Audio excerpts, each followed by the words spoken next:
presentation by play therapist Deanna Couture. Hi, Deanna. And we have on the controls our very own Jordan Dean, who is little master of ceremonies in terms of making sure everything is taken care of technology-wise. For those of you who were with us in December, we had to abruptly stop the presentation. I apologize again for that, but thank you for coming back and joining us once again.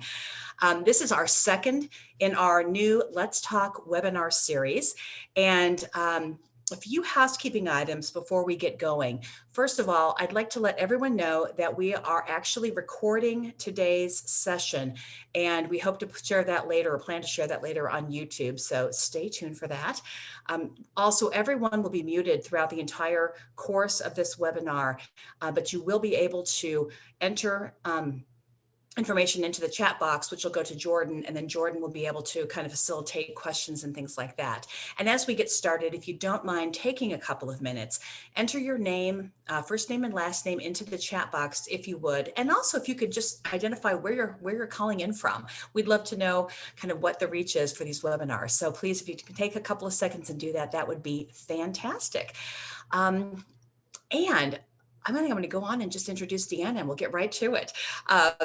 So before Deanna came to the Traverse Bay Children's Advocacy Center, she was an elementary school teacher, an elementary school principal, and also a college admissions specialist. So Deanna's done quite a variety of different things.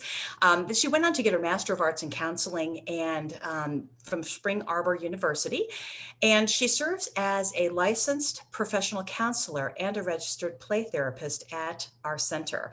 She lives in Traverse City with her husband, her black lab, and she has 3 adult sons. And we are so fortunate and blessed to have had Deanna as a member of Team TBCAC. She's been a member of our staff now for 3 years. So with that, Deanna, I'm going to toss it over to you. All right. Thank you so much, Ginger. It's just an honor and a privilege to be with you today. I'm so happy that you were able to join us this afternoon.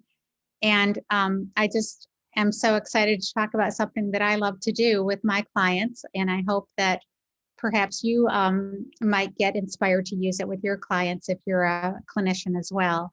The first thing we're going to do is we're going to just do a couple of polls as we go through here.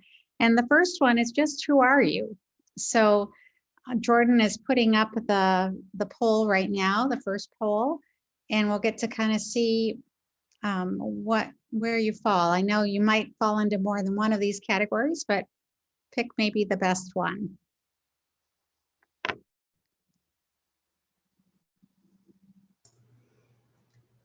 This is exciting. We have a lot of different therapists that are joining us, and as well as CAC staff. That's great. Mm-hmm. So, these are the results. Okay, so looks like 45% is the highest number of CAC staff. And then we have some agency therapists and private practice therapists, as well as some community members and some moms. So welcome, everyone. We're so glad to have you with us today. And then the second poll, Jordan's going to pull that up, is how knowledgeable of Sandtray therapy are you? So kind of see where everyone falls as far as knowledge of Sandtray therapy.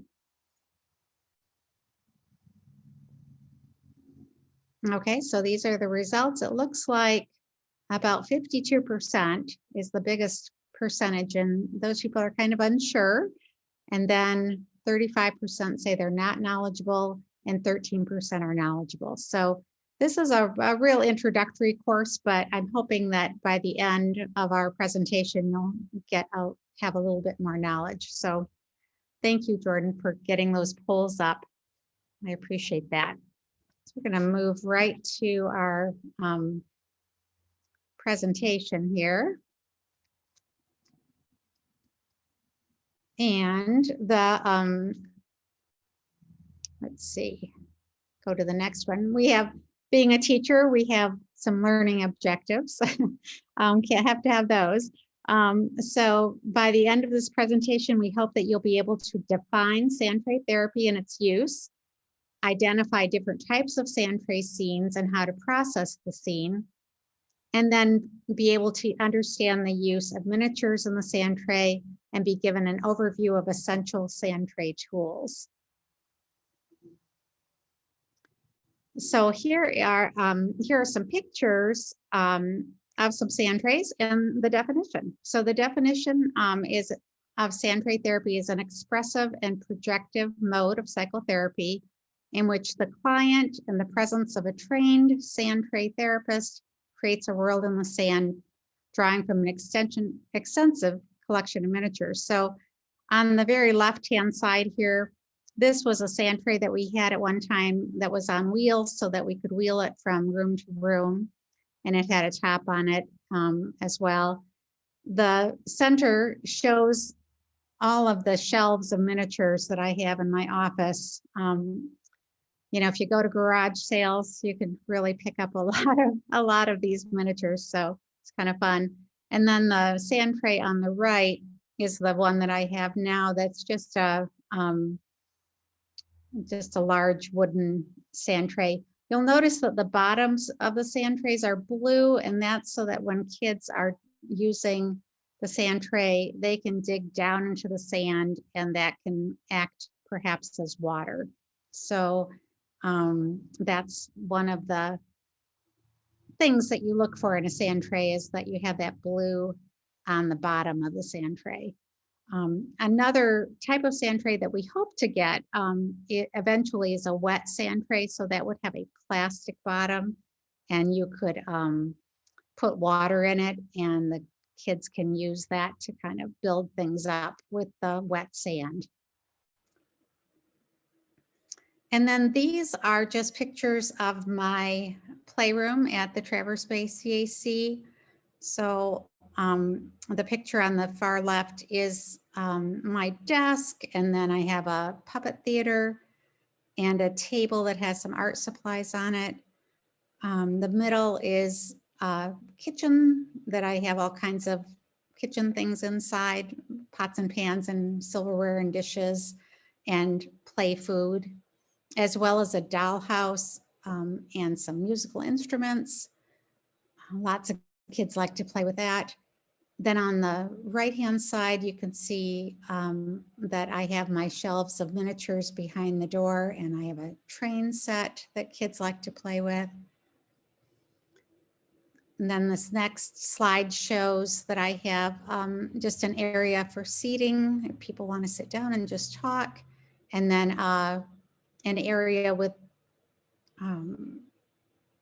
storage, kind of a storage unit that has games and books and things in it, and lots of puppets I have hanging up on the wall, and a toy chest with more things inside. So I have maximized my space and tried to put as many different toys that I use in the playroom.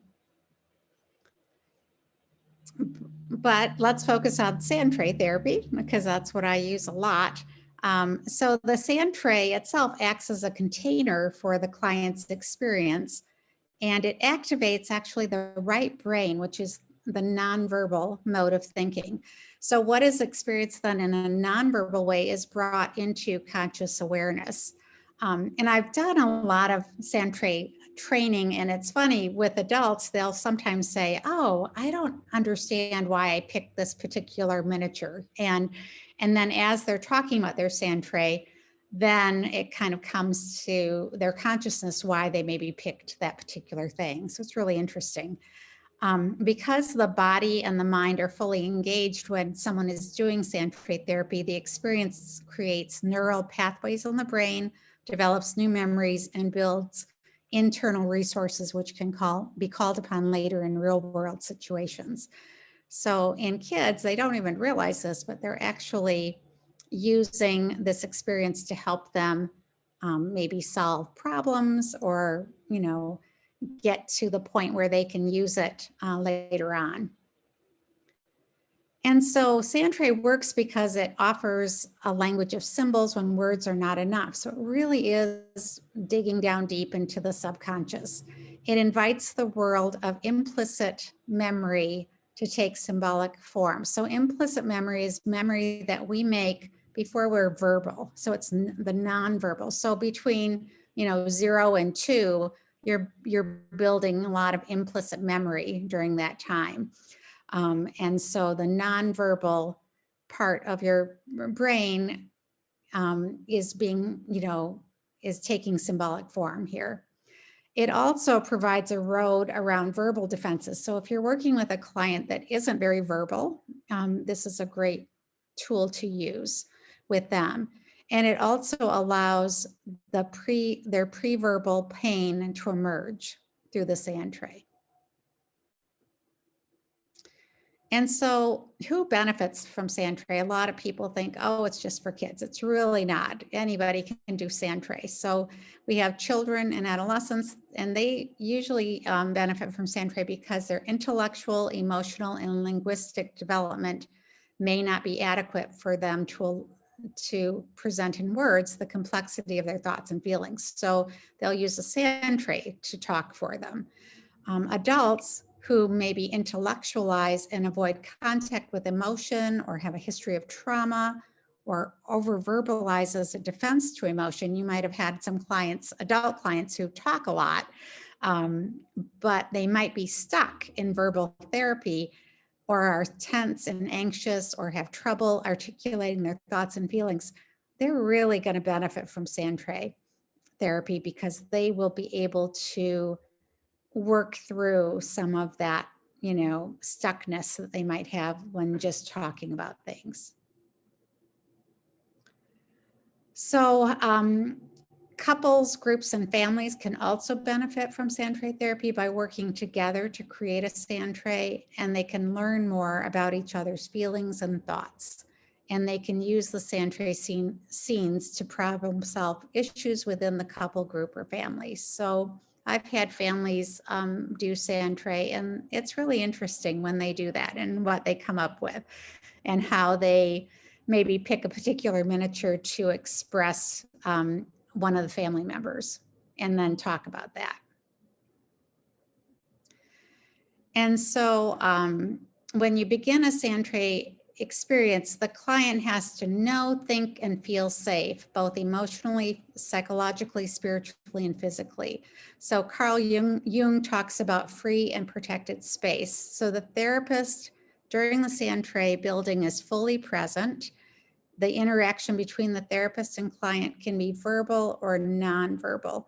I usually don't talk much when someone is building a Sandtray, but you just kind of take your lead from the client, you trust the process, and then young children may simply play in the sand, and this is known as play therapy in miniature. I'm going to show some pictures here. So this Sandtray on the left shows a child who just grabbed some miniatures and just started playing. And as they were playing, they were just talking about what was going on in their play. And so they weren't really building a Sandtray scene, but they were just playing with the miniatures in the sand, which is perfectly fine for little kids to do that. The Sandtray on the right shows another child who used a lot of shells and other miniatures to build, they didn't actually build a scene, they were just, again, playing in the sand. A lot of times kids will use those shells and they'll bury them, and then they'll want me to find the shells that they buried. Or they'll say, you bury the shells and I'll find them. So a lot of times kids just like to do free play in the sand, which is perfectly fine. And the sand is really a soothing way for kids to kind of regulate themselves. So they'll just kind of run their hands through the sand, and that really helps kids sometimes. So what I usually say when someone is beginning their Sandtray is I'll say, build your world in the sand and make sure that you put yourself in the world.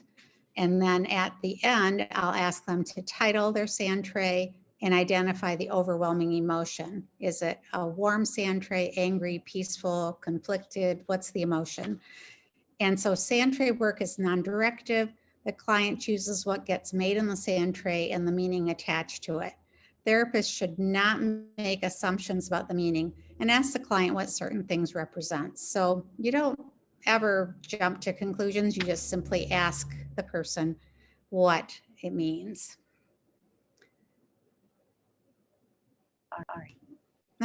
Okay, before we get started here, I'm going to talk about what this is. So this is a very amateur video that I did using my computer of our of Jordan, our prevention coordinator. And this is very impromptu. She's never done a Sandtray before. She is just simply looking at the miniatures and building a Sandtray, as she wants. And so the wrap-up questions that I ask at the end, I don't ask those of little kids. I just usually will ask them of older adults or older teens. I just simply observe things like that with the kids. So you'll notice, again, because it's so amateur, you'll notice my hair is in there and my fingers sometimes cover the thing. So I apologize for that in advance, but let's go ahead and watch Jordan as she builds her Sandtray. Again, totally impromptu. Jordan, today you're going to do a Sandtray and you're just going to build a world of anything that you would like to build. You must include yourself, so pick something for yourself to be in the world, and go ahead and get started.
You'll notice there's not a lot of talking going on as she's building her Sandtray. I'm going to let her just build it and talk about it later.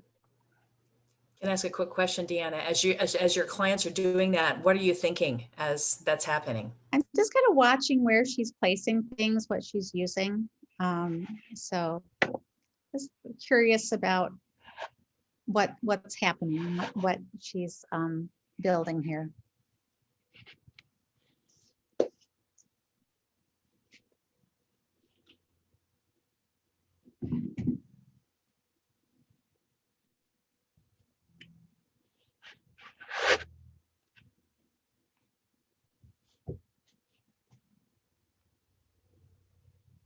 Well, just while there's still silence going on here, just really quickly, I know that you have a kind of a standard array of toys that you have over on the one side, but I know you have other items too that you will introduce, things that maybe, children who've experienced trauma might have seen or been witness to or whatever.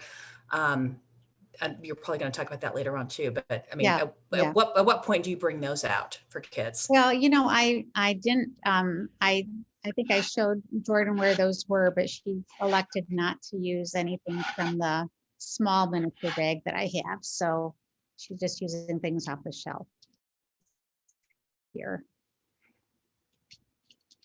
She's putting in some vehicles there.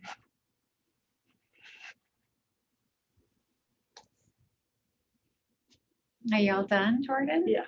Okay, very good. So if you had to give a title to your Sandtray, what would the title be? Home. Home, okay. And if you had to pick an emotion word to describe your Sandtray, what emotion word would you choose? Secure. Secure, okay, Very good. Can you tell me a little bit about your Sandtray? I'm going to just hold this up so we can kind of look at it a little bit. Yeah, so this is our house. Oops, And then that's probably not. this is our house. And this is our pole barn. Mhm. This is me tending to the garden. This is our dog Ruger. This is our dog Stella. And this is my husband Zach. And this is our chicken coop with all of our trees. And this is the street that the cars are on. So Zach is playing with the dogs and tending to the chicken coop while I tend to the garden. Okay. Very good. Let me kind of put that there. So when you were making your Sandtray, Jordan, did you find it easy or difficult to choose the characters that you put in your Sandtray? Easy. Easy, okay. And then did you feel like you were determined or hesitant when you were doing your Sandtray? Determined. Determined, all right. Did you feel like you were able to be fully involved or unable to be fully involved? Able. All right. Did you find that you were acting in a purposeful manner or a non-purposeful manner? Purposeful. Okay. And did you kind of plan ahead on what you wanted to do, or did you just sort of construct it as it happened? Both. A little bit of both. Okay. I didn't have an idea coming in, but as I had the idea of doing home, I knew what to do. Knew what to do. Okay. And can you tell me why you chose the figures you did for the people in your Sandtray? Yeah. Zach as Buzz Lightyear because he's kind of the leader of the household. Mhm. The gardening girl because I do actually tend to the garden. And Ruger as Donkey from Shrek because Ruger's a little dopey like Okay. Donkey is. And then we always say Stella looks like a fox, so Oh, okay. Swiper seemed to fit that bill. Uh-huh. And then the houses and stuff were kind of, we have a rustic modern house, so those two house figures fit kind of perfectly. And I just use that as the coop because we have a pretty big chicken coop. All right. Very good. Well, thank you so much for sharing your Sandtray with me today. I appreciate it. Thank you. Okay, so we'll get back to that I can ask or answer questions if you want to write them in the chat about that at the end. We'll have time at the end of the presentation to answer some questions, but Jordan did an excellent job, I thought, of making her Sandtray and then explaining it at the end. I usually take a photo of each Sandtray after the client finishes, and then if the client does another Sandtray later, we can talk about the photos and look at the progress that the client has made as we look at the photos. We kind of discuss maybe how the Sandtray scenes have evolved. And I do have some progressive Sandtrays from one client that I'll show you in a few minutes. So we'll talk about that a little bit. This is a really good way to track and prompt discussions of representations that come up repeatedly with clients. And you'll see in the progressive Sandtray, there is a definite theme that comes up over and over again. So issues and challenges that have been troubling clients don't become clear to them until they see the issues played out in the Sandtray. For example, an overwhelmed client might put figures all in a jumble on top of one another, and that may clue them in that, oh, I've got a little bit of overwhelming feelings or chaos in my life, and I need to maybe address that. So this is one of the first Sandtray that a client made. So this client is an 8-year-old female, and the mom left an abusive relationship due to suspected abuse of the older daughter and this 8-year-old daughter. The child is quote unquote has a short fuse and has angry outbursts in school on almost a daily basis. So there was aggressive behavior towards herself, hitting her own head against the wall, and against aggressive behavior towards other kids as well, kicking, biting, hitting, and screaming towards kids and adults. There was no disclosure during our forensic interview of any sexual abuse, but the child has made sexual comments in the past. So she suffers from night terrors, and she had a previous diagnosis when she came in of separation anxiety and anxiety in general. And so this first scene, you can see it's pretty well organized. And she was actually one of the fairies in here. So I think I'm trying to see where it is. I think it's this person right here near the rainbow. It's hard to see, but I think there's a person there, and that's a fairy. So she named this Fairy World 1. So this was her first Sandtray. This was her second Sandtray, and you can see kind of a similar pattern with kind of laying out the bridges, and the rainbow is still there. The fairy is still on this bridge, but you can see that she's kind of added some more things. She's got a little path here with some gemstones. This she called Fairy World 2. So she did that. What's interesting about these is that she's got this coffin in both of them. So we can go back to the one before. You can see there's a coffin in there. And then she has the coffin again in there, but she's got a little more, she's added a little more things to this one. But again, she's still the fairy in there, and there's a baby like sleeping right here on a couch. So it was interesting. And then in the third one, she played out some scenarios in the sand, and there was just a lot of action going on. And I think in this, if I can remember correctly, I think she put something in the coffin during this Sandtray. But again, she was still a fairy, but she added some more people back over here, the gardening lady and a farmer type guy. She added a policeman over here in the upper left-hand corner, and another recycling guy, and another figure over here. So she has just a lot more going on in this one, and a lot more people. And then this was crisis Sandtray is what I wrote down. This, in this case, the farmer shot the policeman. So the farmer's over here. He shot the policeman. He buried the little girl figurine, which she said was herself. And so it was a little more traumatic. So it kind of went from a real, kind of nondescript fairy world to being sort of a crisis situation. So it's really interesting how this little 8-year-old progressed in building her Sandtrays and kind of played out a crisis situation that was going on.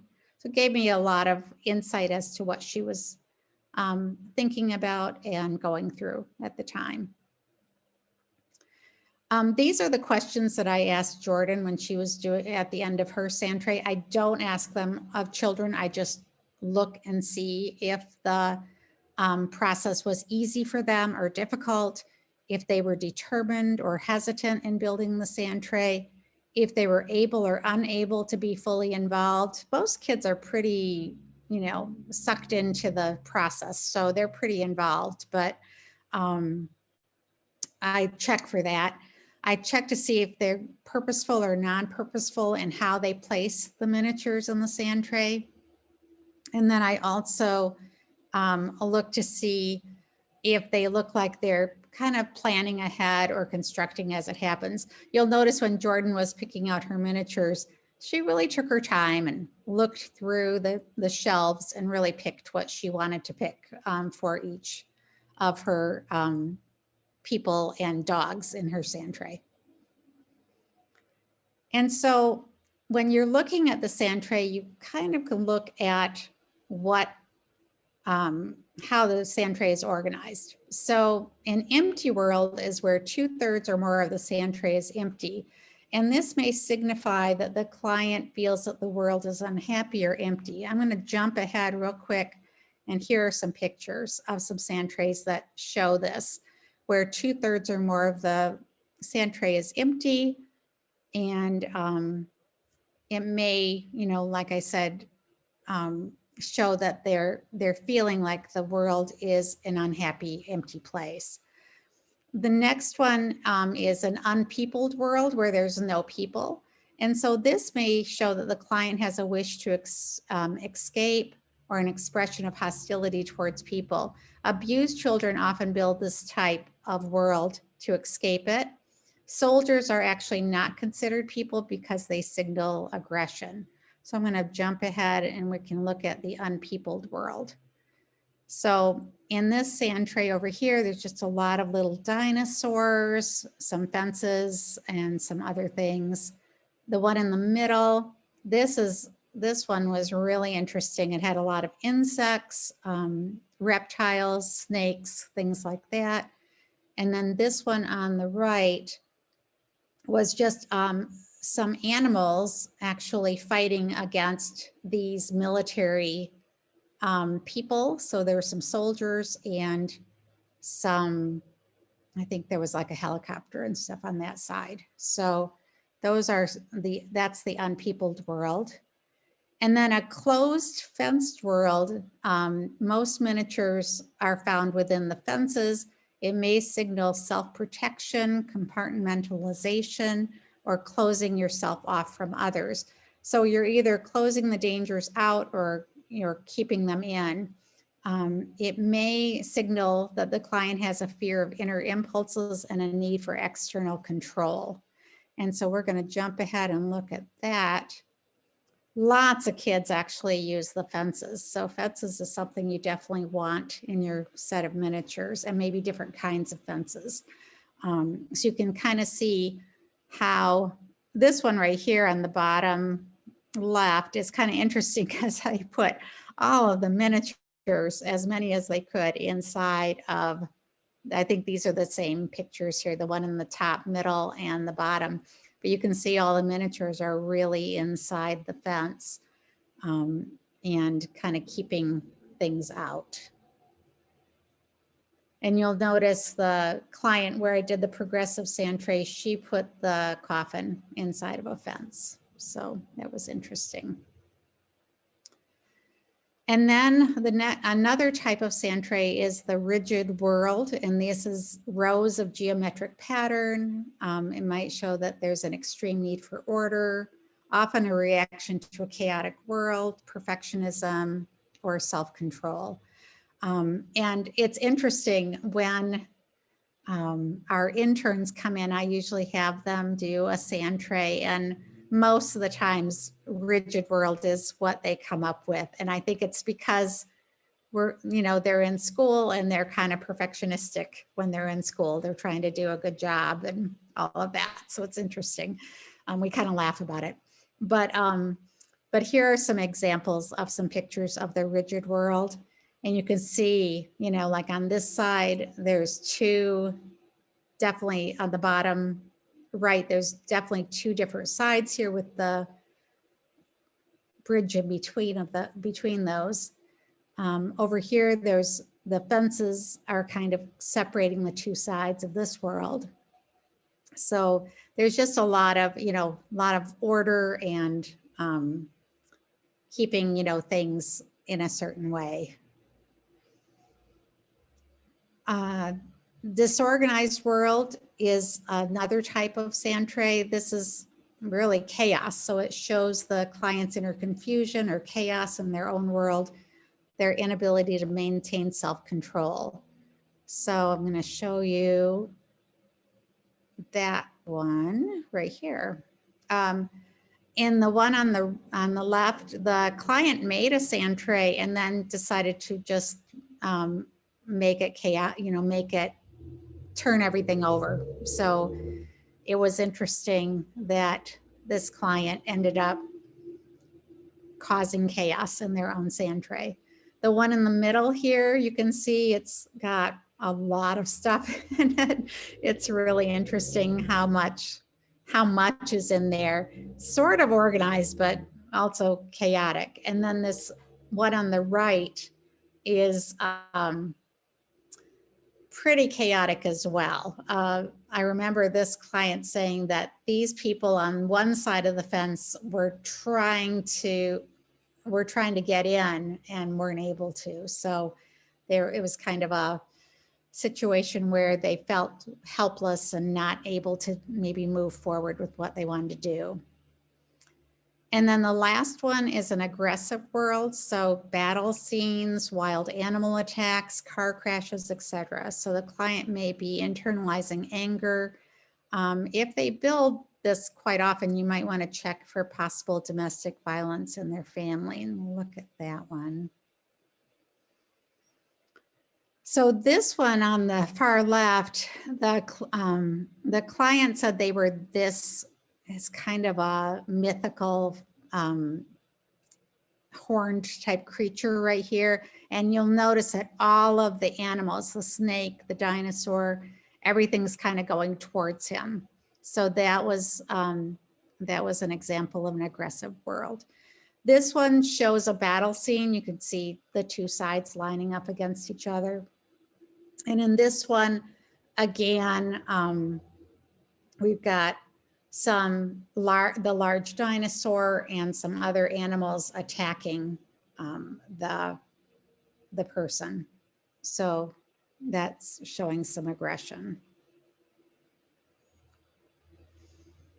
And so when you do choose miniatures, you want to include a few non-miniature figurines, such as a larger than life spider, a life-size rat, a large like 12 to 14 inch snake, or a big dinosaur. Those are just really helpful to have. So when we say miniatures, we sometimes, we don't always mean miniatures. We want to add some larger than life type things as well. The people that you choose for your miniatures should reflect a variety of ethnicities, especially those that are representative of your client's world. So make sure that you add people of color in your miniatures. Vegetation can be selected to reflect your region of the country. If you live in an area where there's lots of cacti and things, you want to put those in. And then houses can also vary from a single family dwelling to like apartment buildings, so they have a choice of what to choose. Here are some of the large miniatures that I have. So I have like these life-size type snakes, a big dinosaur here, a couple big dinosaurs. This is a flying dinosaur here. And then there's categories. So you'll want to have people, so family groups, brides and grooms, occupational type people, hobbies, sports, stage of life figures like babies and older people, and historical figures. Animals, you should try for, prehistoric like dinosaurs, zoo animals or wild animals, farm, domestic animals, birds, insects, and sea life. Buildings, you want houses, but also business or civil buildings, religious buildings, and historical buildings. And then lots of transportation type vehicles. And then vegetation, trees, and other things like flowers and hedges. You'll definitely want fences. Lots of kids use those. Gates, signs, different types of fences and gates, maybe railroad tracks, things like that.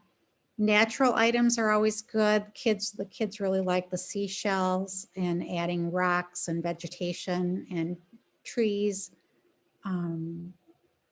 Fantasy type creatures like magical animals or monsters or folklore type things, cartoon or comic book figures, movie characters, and skeletons and ghosts are really popular. And then spiritual, mystical, so try to put in some Western religions, symbols, as well as other religious groups and mystical type things. Then landscaping and other accessories. So you want maybe like the rainbow, a wishing well, treasure chest, gold coins, gemstones, coffins, bridges, flags, things like that. Then household items like furniture and tools, beer and wine bottles, small pieces, small miniatures of food, maybe a garbage can so they can put things in that, party animals, mailbox, telephones, and then miscellaneous like medical items, drug, alcohol type bottles, things like that. Sand toys such as a shovel, spatula, or brush. So all of those are really great types of miniatures to have. One real quick activity that you can do is called the family genogram. You just ask your client to choose a miniature to represent himself or herself, and then a miniature for each member of his or her family. Encourage the client to use any type of miniature, not just people. So for example, if grandpa likes elephants, the client may choose an elephant to represent him. Place the miniatures in the sand, and you as a therapist pay attention to the placement in relation to each other. So if the child, let's say the client is a child and they're all by themselves and all the other family members are all together, grouped together in another part of the Sandtray, that might give you some information about the family or who's standing next to each other.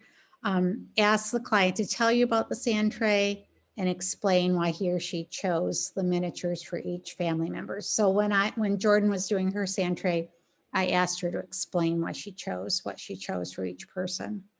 And then ask the client to give you an emotion word to describe the Sandtray. And Jordan came up with that emotion word of, I think she said secure. So she felt secure in her Sandtray.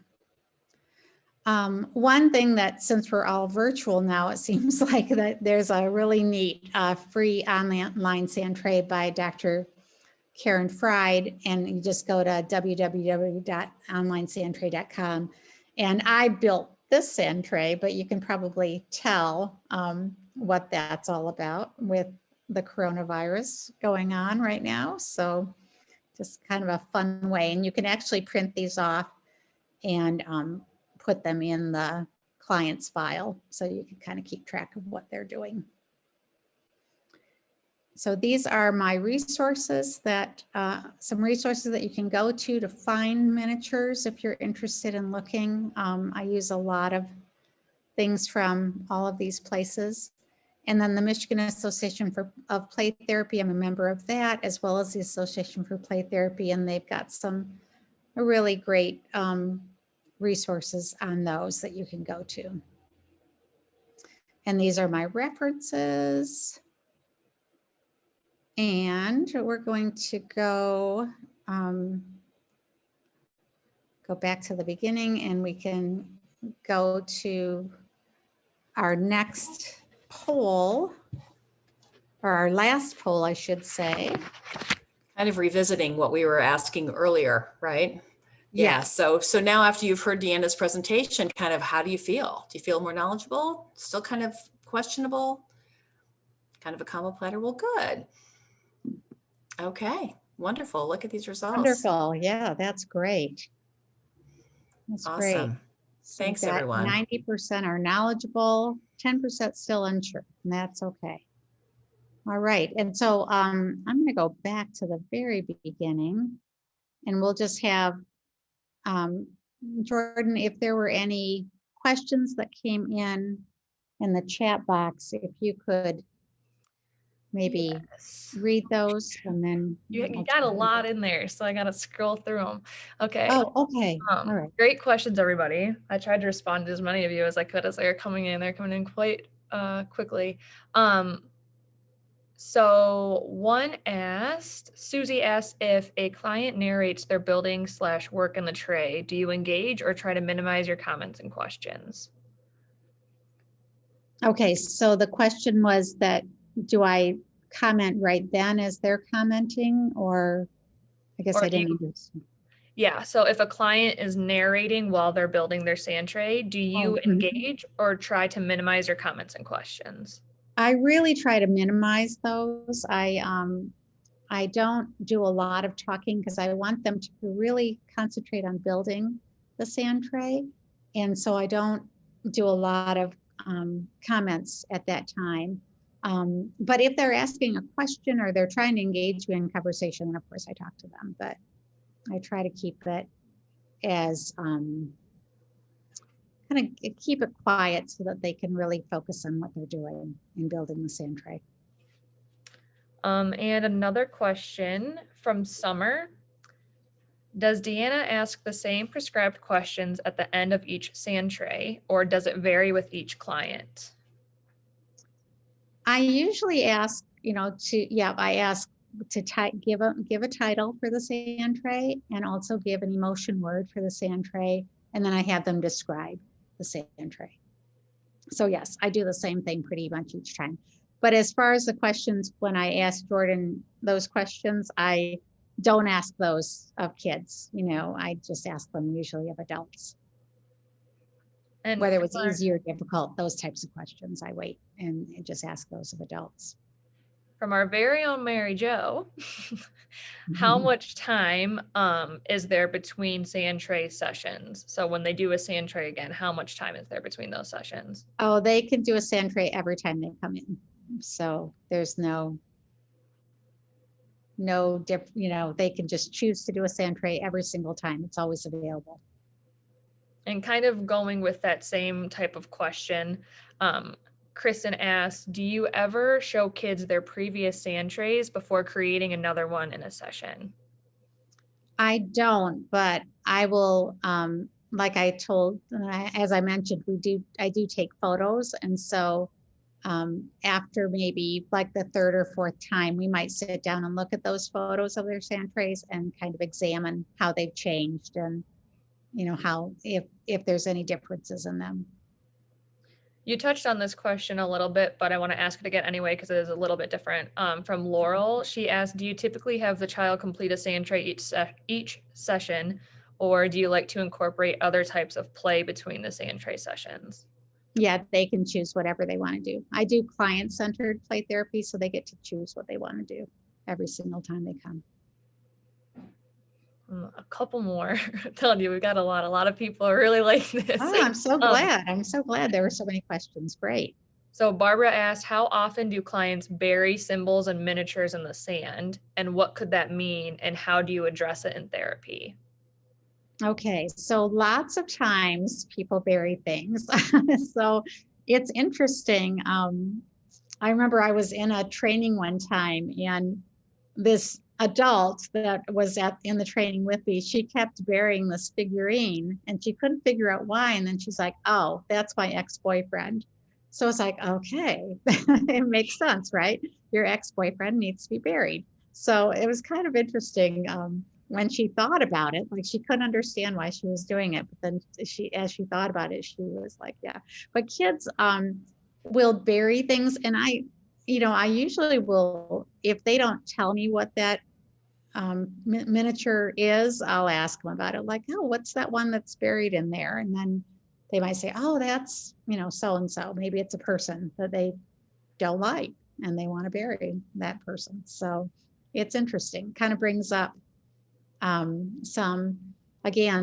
subconscious thoughts about a particular person. And then Leona asked if having too many miniatures is a thing. Like if there's too many choices, do kids ever get so stuck that they just can't decide? Oh, I always think you can never have too many, but I think displaying them on shelves, like I showed you, is really helpful because they can see everything. And so I try to group them, by category on the shelf so they know, and kids know that where everything is. And it's funny because if something gets moved, they'll say, where is that particular dinosaur or whatever. And so I'm really particular about making sure everything gets back in its place, which, just feeds into my OCD. So And Jane, one of our board members here at the CAC, how do you record and keep track of what happens in each session? well, I do a treatment note for each one. So I write that down in the treatment note, what they did, and that's how I keep track of what's going on. Barbara would like to know if you can tell them more about your Sandplay training. So how you got to where you are and what that entailed. Well, as I mentioned, I'm a member of the American Counseling Association and the Michigan Association for Play Therapy and the Association for Play Therapy. So I've done lots of trainings. I was fortunate enough to go a couple years ago to Minnesota, where I did a 5-day training. And so we had some really great speakers, including some great Sandtray people that just came in and did that. And every time I've gone to the Michigan Association of Play Therapy, they always have somebody doing Sandtray. So I've just really I've participated in lots of those trainings and gotten lots of great ideas from going. And I also took a class actually in college on Sandtray, using Sandtray therapy. So it's important to get the training, because otherwise you really don't have the knowledge that you need to be able to work with kids and actually, benefit from what they're showing you when they do a Sandtray. And Heather wants to know if you use any modalities in combo with Sandtray and play therapy.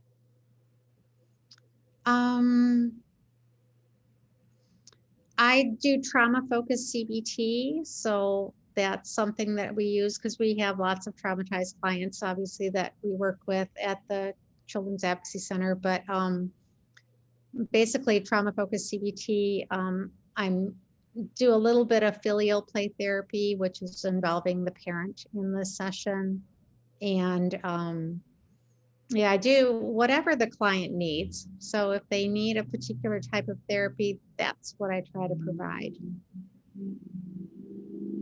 And what do you do when clients haven't necessarily finished working on a scene or had more to talk about when your session ends?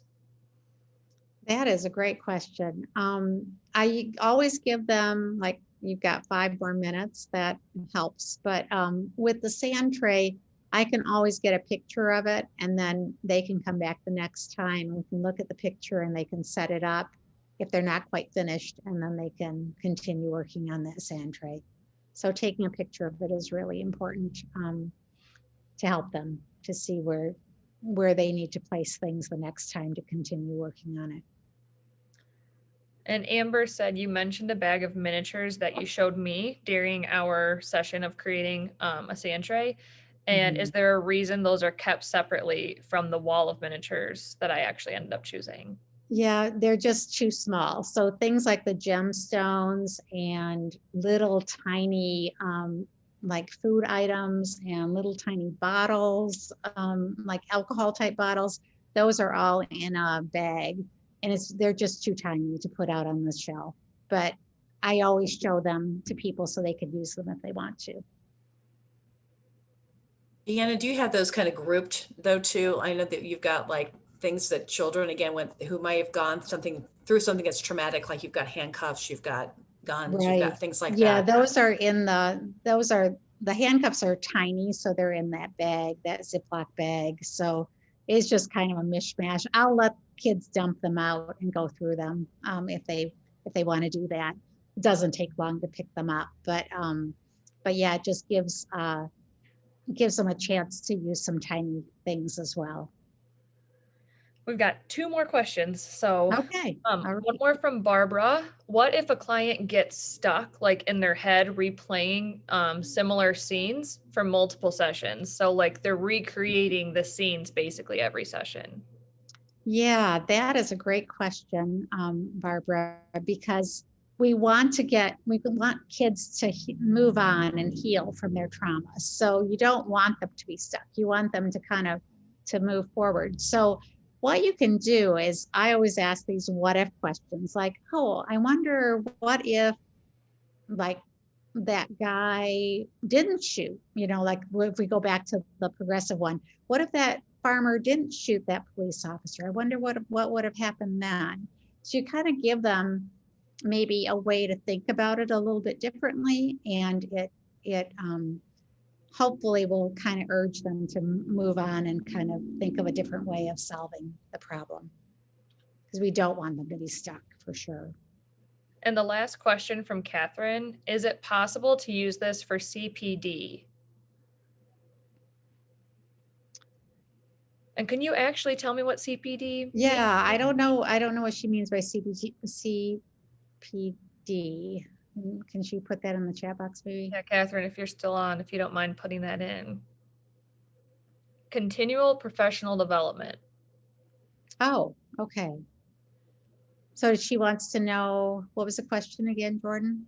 If you can use this for that. Oh, Can you use this type of? yeah, we're not actually, I mean, yeah, when you do a Sandtray therapy class, but we're not actually giving out any continuing education today for our training. So won't be able to do that, but definitely take some more Sandtray therapy classes. And I'm sure there'll be some continuing ed professional development for that. Awesome. Well, Okay, all I wonderful. thought. All right. Well, thank you everyone for those awesome questions, and and Deanna, thank you for sharing all of this. I always find it so fascinating and, interesting when you speak and share your experiences about Sandtray and play therapy. So thank you very much for putting this together for us. And I believe that you all will receive an email survey probably in the next day or two. Jordan will be sending that out to you. So in the next 30 minutes, it will be coming through your email. You rock. Way to go. So in 30 minutes, you'll get a survey. Please do offer feedback, suggestions. If there are other items that you might be interested in learning about, let us know that too. So feel free to fill those out. And yeah, go ahead. I've had this question come up a couple times in the chat. This is being recorded, so the slides won't necessarily be available, but you will be able to access this recording at any time. I believe we're posting it on YouTube. Ginger, correct me if I'm wrong. We can. We sure can. Yeah. Okay. So we will be posting on our social media, and we'll try and reach out to you all and let you know when that gets posted. But feel free, share that, watch it as many times as you need. If you need to reach out to any of us, specifically Deanna, directly, you can find her email on our website, or if she would like, well, I guess you guys can't see it in the chat. Only I can. Feel free to look at our website. All of our emails are on there. Feel free to just to email us whatever questions and comments. Yeah, and that website address is traversebaycac.org. Okay, Yeah. Wonderful. Well, thank you, everyone. Have a good evening. Hope to see Everyone you soon. says thank you, Deanna. Thank you so much. Thanks. Take care. Bye-bye. Bye-bye.